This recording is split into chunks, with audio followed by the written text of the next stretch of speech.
படுத்த படுக்கையாக செந்தில் பாலாஜி ஆஜராகியுள்ளார். நீதிமன்ற காவலை ஆகஸ்ட் 7 வரை நீடித்து சென்னை முதன்மை அமர்வு நீதிமன்றம் தற்போது உத்தரவிட்டிருக்கிறது.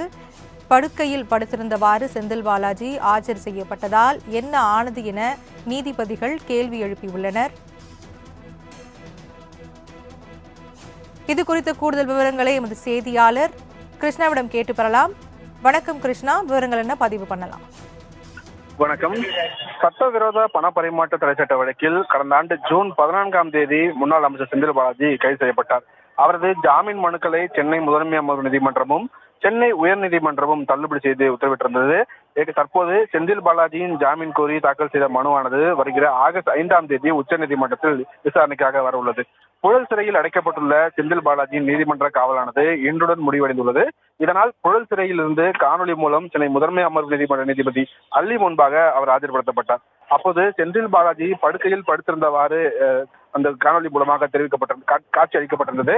இதை பார்த்த நீதிபதி செந்தில் பாலாஜிக்கு என்ன ஆனது என்று கேள்வி எழுப்பினார். இதற்கு பதிலளித்த சிறைத்துறை காவலர் செந்தில் பாலாஜிக்கு வாந்தி மற்றும் மயக்கம் ஏற்பட்டுள்ளதால் சிறை மருத்துவமனையில் தற்போது அனுமதிக்கப்பட்டு சிகிச்சை அளிக்கப்பட்டு வருகிறது என்று அவர் தரப்பில் தெரிவிக்கப்பட்டது.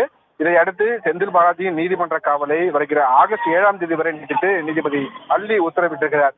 இதன் மூலம் செந்தில் பாலாஜியின் நீதிமன்ற காவலானது 52வது முறையாக நீட்டிக்கப்பட்டுள்ளது குறிப்பிடத்தக்கது. மோகனப்பிரியா, விவரங்களுக்கு நன்றி கிருஷ்ணா.